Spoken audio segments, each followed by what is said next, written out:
Yo, what's going on, guys? Mush back at it with another video. Got a lot to cover in this video, including a major update on one of 2023's most anticipated games, a much-needed update for one, Starfield. We'll talk all about that. A Steam game that was delisted not too long ago has returned, and it is deeply discounted right now. And you guys may have heard of a little game called Bloodborne. Well, Bloodborne, I don't know if it's ever going to come to PC. It's definitely not coming to PC anytime soon, but you know what is coming to PC soon? Bloodborne Kart, baby. We'll talk that at the end of this video. Just total memes, but you know what? That Bloodborne Kart, the developer of that game put an incredible amount of work into it, so we'll talk that at the end. First of all, Bethesda Game Studios has put out an official tweet. We've been hard at work on Starfield updates, and we'll be putting out our next one into Steam Beta next week. The update will feature NVIDIA DLSS support with frame generation. That's pretty nice. That's for 4000 series GPUs, display and HDR controls for supported systems, and other optimization and improvements. You'll be able to opt in and try it via the Steam Beta options. We love your feedback before it goes live for all PC and Xbox players after that. Stay tuned for the specifics soon, and thanks for playing. They also note DLSS is for NVIDIA users only. We'll also have AMD FSR 3 support in a future update, hopefully improving the performance all around. DLSS, like, we talked a lot about it leading into the release of the game. Let's just say probably should have been available from launch day, but you know, what can you do? Obviously, this game did have a partnership with AMD. I personally don't know if that had anything to do with the lack of DLSS at launch, but nevertheless, Starfield is a game that obviously a lot of people were excited about. It had a long and tumultuous development cycle, given that the game, while it was announced back in, I think, June of 2018, it had been known for a long time prior to that Bethesda was working on some sort of space open-world RPG. The game has also been falling off in terms of its Steam reception. All-time reviews have it at mostly positive, 72,000 reviews, 71% positive, but in fact, the recent reviews, that's what you want to focus on, 10,032 reviews and 53% positive. My opinion on Starfield is this. It has a lot of the shortcomings that Bethesda games are known for that I think a lot of us expected going in. Bugs, glitches, game-breaking bugs and glitches, and everything like that. Whether or not you want to say its bugs and glitches are worse or better than Skyrim or Fallout 4, whatever, you can have that debate. In my experience, they were pretty manageable, but I didn't have anything game-breaking, I didn't have anything crazy like that, but definitely had a lot of bugs and glitches. I think the issue with Starfield is that it's a little bit too wild in terms of trying to create all of these open worlds, and this is a case of a game that once you go bigger and bigger, at some point, you are going to dilute the content of the game, and I feel like with Starfield, the content gets diluted pretty heavily in the game. I think in the open world gaming genre, there has to be a point where it's like, yo, you're just making this world, or in this case, universe, bigger and bigger, touting that you have all this content. But what happens if the content's not that great? And I feel like with Starfield, it expanded so much that at some point the content isn't that great. There's a lot of good in Starfield, but I really want to see Bethesda get back down to earth, kind of, you know, no pun intended as far as Starfield goes, but get back down to earth. I want to see what they can do with Elder Scrolls 6, because that is a game that, you know what, I love the setting of Elder Scrolls, and I'm going to be a lot more excited for that game. I was incredibly excited for Starfield, but it is what it is as far as the game is concerned. I had a lot of fun with it, but it's not going to be a game that I go back to over and over again. However, performance updates are definitely necessary, and DLSS being added as well. I know if you bought the Premium Edition, I personally got the Premium Edition. I know a lot of you guys did for the Early Access on Steam. There will be an expansion called Shattered Space that'll probably be coming out in 2024. I'll check that out.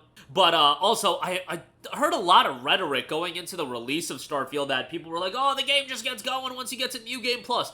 I disagree with that a lot. There were a lot of social media statements from people that played the game early being like, you should rush through Starfield's campaign and get to New Game Plus, and then in New Game Plus, expand and explore everywhere. 100% disagree with that. I really hope people didn't go that route, because I was just like, wow, really? You want people to rush through it? That wasn't like the take that everybody had, but I definitely saw that a lot leading into the release of the game, so is what it is.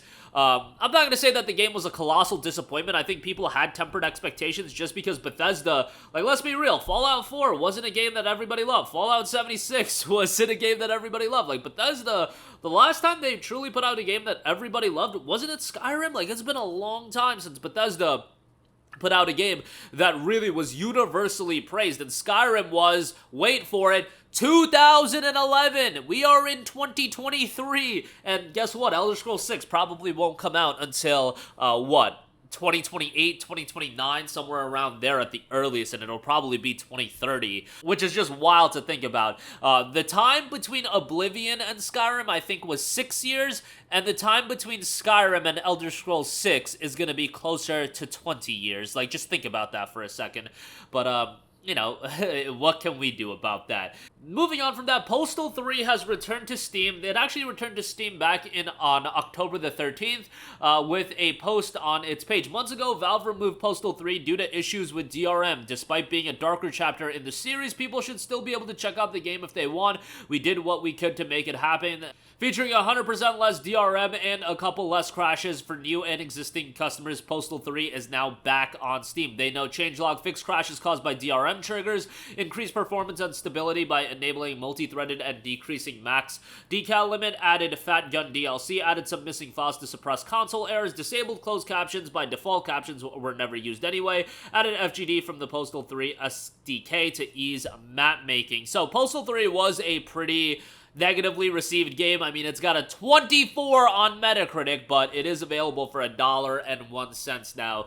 If you do want to check it out, go for it. At least it's back on Steam for those of you that do want to play the game. It released all the way back in 2011, was pulled for a while, but now it is back. Lastly, I do want to note that Bloodborne Kart, yes, this is a real thing, has gotten a release date trailer, and it is releasing on January the 31st, 2024. Obviously, we've been memeing on the idea of Bloodborne on PC for damn near a decade now, honestly going back to the initial release of Bloodborne in early 2015. It is now late 2023, 8.5 years later, no Bloodborne in sight, and with PlayStation, porting a lot of their games to PC, you would think that Bloodborne would be a no-brainer license to print money. Do I think it's eventually gonna happen? Yes. I think, there's gotta be somebody at Sony that can utilize a couple of brain cells and realize Bloodborne on PC and a Bloodborne remaster on PlayStation 5 would, again, be a license to print money, and it's not like you would have to do that much. We're not asking for a full-on remake. Remaster the game, get it at 60 frames per second, bundle it in with old hunters. I don't want to say this on video, but F it, I'll say it. Sony could literally charge $70 for that game and people would buy it in droves because that is how badly people want Bloodborne. You up it to 60 FPS, add old hunters, that's it. You could literally charge $70 for it. I know I'm literally in this video advocating for Sony to completely screw over their consumer base, but I'm just talking about it from their lens. Do you want to make money or not? It is a business at the end of the day. Bloodborne Remaster is at the level of a Red Dead Redemption 1 where Rockstar did nothing with it, still charged $50, still probably made a ton of money off that, and I would offer you that Bloodborne, I don't know if it's more wanted than Red Dead Redemption 1, but I think if you up it to 60 FPS, and, have old hunters in there, I think people would be willing to pay a premium. Let's say $60 instead of $70. Maybe $70's pushing it a little bit, but hell, they charged $70 for the Demon's Souls remake. That was a ground-up remake, but I think people will easily pay at least $60 for it. And honestly, I think people would pay $70. You guys might, be like, yo, that's crazy. But, yeah, I think people would pay $70. But nonetheless, Bloodborne Kart, which sounds ridiculous, actually has a lot of attention to detail, and this trailer is awesome. It is coming January 31st, 12 racers, 16 maps, full single-player campaign mode, boss fights, local split-screen multiplayer, and a versus battle mode. All of that, again, January 31st. But that is going to do it for me. Again, Starfield getting a major update here soon, finally adding NVIDIA DLSS support. That's great. Postal 3 back on Steam. I mean, the game is terrible by all accounts, but, at least it's back on Steam. And Bloodborne Kart will be coming January 31st. That'll do it for me. Let me know all of your thoughts in the comment section down below. And as always, guys, thanks for watching, and I will catch you guys in the next one. Peace out.